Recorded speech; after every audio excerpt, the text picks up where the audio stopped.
Hello everyone, welcome back to my channel. In this session, we'll discuss about parotid gland. Parotid gland is also an important essay question. So before learning about the parotid gland as such, we'll see what is parotid region.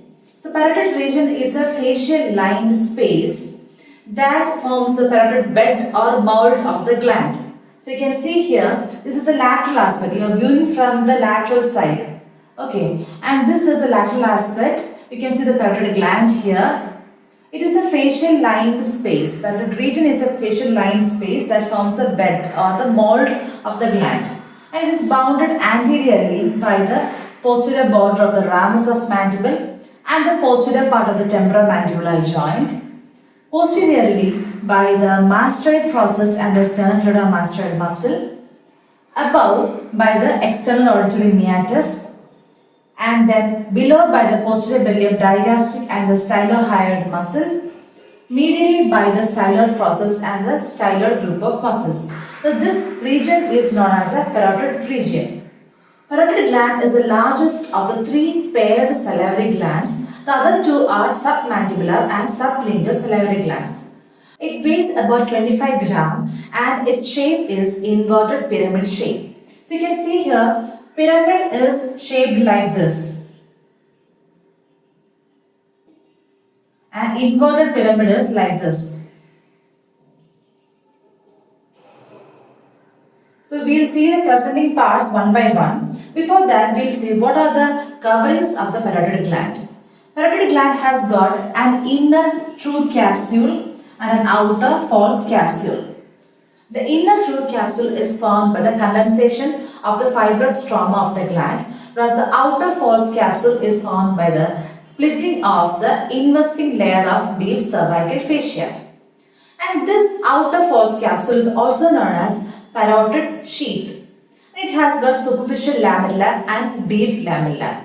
So, if you are viewing in this figure, you can see the superficial lamella will be passing superficial to the parotid gland, whereas the deep lamella will be passing deep to the gland. This superficial lamella of the false capsule, it is attached to the lower border of the zygomatic arch, and it also blends with the epimysium of the masseter muscle to form parotidomasseteric fascia. Whereas deep lamella, it is very thin and passes deep to the parotid gland, and it is attached to the tympanic plate and the styloid process, and it forms the stylomandibular ligament. So as the name suggests, the stylomandibular ligament extends from the styloid process to the angle of mandible. And the peculiarity is that this ligament separates the parotid gland from the submandibular gland. Okay, so the false capsule, which is also known as the parotid sheath, has got two modifications. The modification of the superficial lamella is the parotidomasseteric fascia, whereas that of the deep lamella is the stylomandibular ligament. You have to remember that. Next, we can see the presenting parts. So, we have already learned it is an inverted pyramid shape. So, it has got a base, an apex, then superficial surface. This surface is a superficial surface, and inside you can see the anteromedial surface, posteromedial surface. This is the anterior border, this is the posterior border, and the border which is deep inside is the medial border. So this is the shape of the parotid gland. So you can see here, this is the parotid gland. It has got a base, and apex is directed downwards. Then the anteromedial surface and posteromedial surface and the superficial surface. This is the anterior border and the posterior border. The medial border is inside. So we'll see what are the peculiarities of these presenting parts. So you can see here, the apex is directed downwards. It is directed downwards and it is related to few structures. The structures are the cervical branch of the facial nerve, the anterior division of the retromandibular vein, and the formation of the external jugular vein. In the venous drainage of scalp, we have already seen the formation of retromandibular vein, that is the superficial temporal vein and the maxillary vein joined together to form the retromandibular vein, which divides into anterior division and posterior division. This anterior division joins with the facial vein to form the common facial vein, and that drains into the internal jugular vein, whereas the posterior division joins with the posterior auricular vein to form the external jugular vein that drains into subclavian vein. So that we have already discussed in the scalp session. So this region, this much part is coming out through the apex, that is the anterior division of the retromandibular vein and the formation of external jugular vein, that is the formation by posterior division of the retromandibular vein and the posterior auricular vein, and also the cervical branch of the facial nerve. So that's all about the apex. The base is concave and it is related to the external auditory meatus and the posterior part of the temporomandibular joint. You can see here from the base a few structures come out. These are auriculotemporal nerve, the superficial temporal vessels, it includes artery and vein, then the temporal branch of the facial nerve. So these three structures, that is the superficial temporal vessels, auriculotemporal nerve and the temporal branch of the facial nerve, these three structures come out through the base, which is concave in shape. So we'll see the surfaces. The first surface is a superficial surface. Superficial surface, because this is a superficial surface and you are seeing from the lateral aspect. So the superficial surface is also known as the lateral surface. So it is covered by skin, superficial fascia, then posterior fibers of the platysma and also superficial lamella of the parotid sheath that we have already discussed. The parotid sheath is the false capsule, the superficial lamella of the false capsule. And this superficial fascia contains a superficial group of parotid lymph nodes and also a great auricular nerve which supplies the region of the angle of mandible.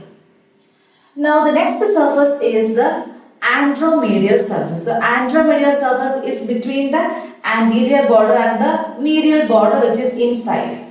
This anteromedial surface is grooved by the posterior border of the ramus of mandible. So you need to have a 3D imagination of the parotid gland. It is an inverted pyramid shaped structure.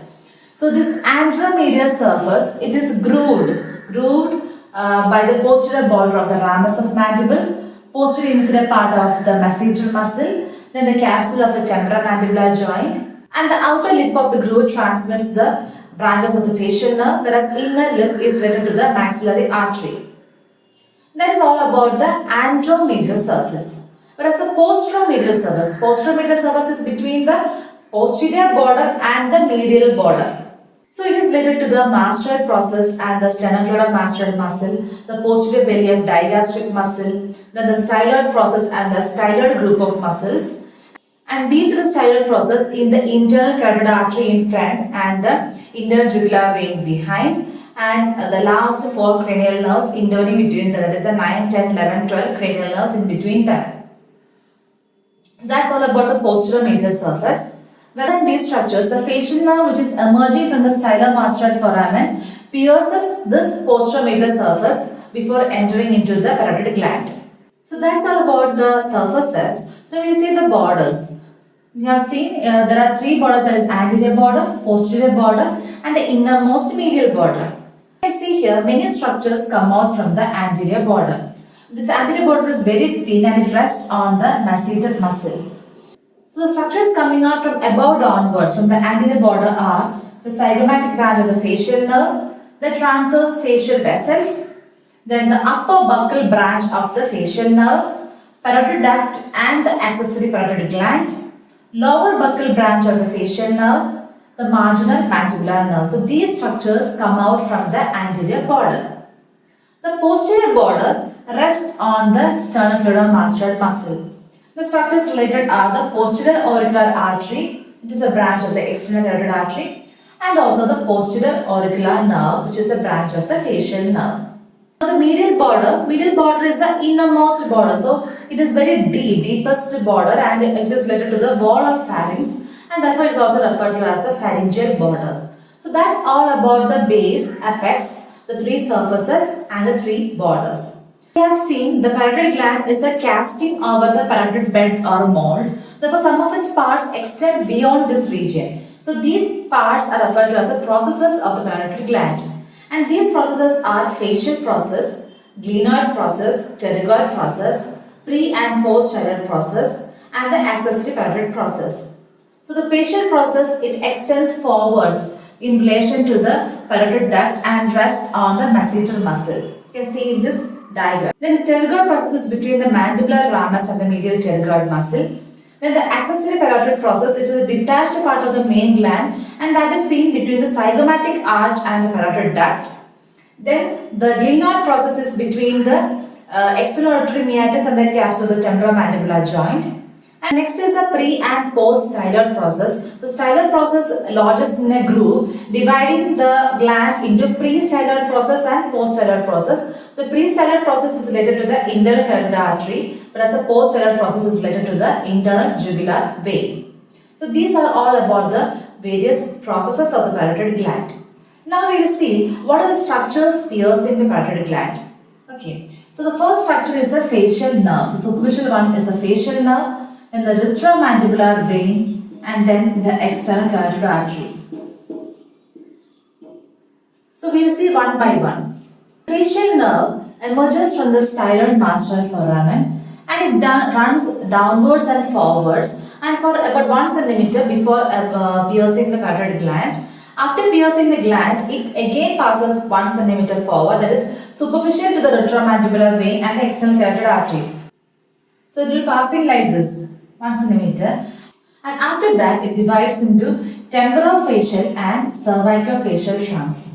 This temporofacial trunks gives out the two branches, that is the temporal branch and the zygomatic branch, whereas the cervicofacial gives out it passes downwards and gives the buccal branch, divides into upper buccal and lower buccal, marginal mandibular branch and then the cervical branch. So the facial nerve and its branches are related to the parotid gland. After emerging from the stylomastoid foramen, it passes 1 centimeter before piercing the parotid gland, and after piercing it again passes 1 centimeter and then divides into temporofacial and cervicofacial trunks. From the temporofacial trunk arises the temporal and the zygomatic branch, and from the cervicofacial trunk arises the buccal branch, which again divides into the upper buccal and lower buccal, then marginal mandibular nerve and the cervical nerve. So you can see here the branches of the facial nerve are related to similar to the goose foot. So you can see it is branching like this, goose foot. So it is also referred to as pes anserinus. This radiating pattern is referred to as the pes anserinus. So that is the superficial structure inside the parotid gland. The next one is the retromandibular vein. We have already discussed about the formation of the retromandibular vein. So that occurs within the substance of the parotid gland. That is the superficial temporal vein and the maxillary vein join together to form the retromandibular vein, and that divides into anterior and posterior division. These divisions come out through the apex, and the anterior division joins with the facial vein to form the common facial vein, whereas the posterior division joins with the posterior auricular vein to form the external jugular vein. The next structure is the deepest structure is the external carotid artery and its branches. So the external carotid artery ascends upwards and it gives out two branches, that is the superficial temporal and the maxillary artery. So these are the structures which are related to the substance of the parotid gland. The superficially it is facial nerve, then the retromandibular vein, and then comes the external carotid artery. So we have seen the facial nerve and its branches. So the one peculiarity is that the facial nerve and its branches divides the gland into a superficial part and a deep part. Okay, so because of this, the surgeons find it easier to remove the tumor by keeping the nerve intact, and because this nerve and its branches act as a parotid sandwich between the upper part of the gland and the lower part of the gland. Now, about the structure of the parotid gland, the gland is a compound tubular alveolar gland. The acini are made up of seromucous cells. And the gland is developed from an ectodermal furrow arising from the angle of the primitive stomatium. We will discuss in detail about the histology and development in later sections. Now we will see about the parotid duct. The parotid duct we have seen here, it arises from the anterior border, and after rising from here, it passes for a while forwards, and then it passes downwards and medially by piercing four structures, that is buccal. You can remember it as 4B, that is buccal pad of fat, buccopharyngeal fascia, buccinator, and buccal mucosa. So it pierces these four structures and opens inside the mouth, that is between the mucosa of the cheek and the buccinator muscle, and opens into a papilla which is opposite to the crown of the second molar tooth. So that is all about the parotid duct. Now we will see what is the blood supply. The blood supply, we have already seen there is an external carotid artery. So the artery supplies from the branches of the external carotid artery, whereas the venous drainage is from the tributaries of the external jugular vein. Now the lymphatic drainage is into the superficial and deep group of parotid lymph nodes, and these in turn drain into the jugular-digastric group of lymph nodes.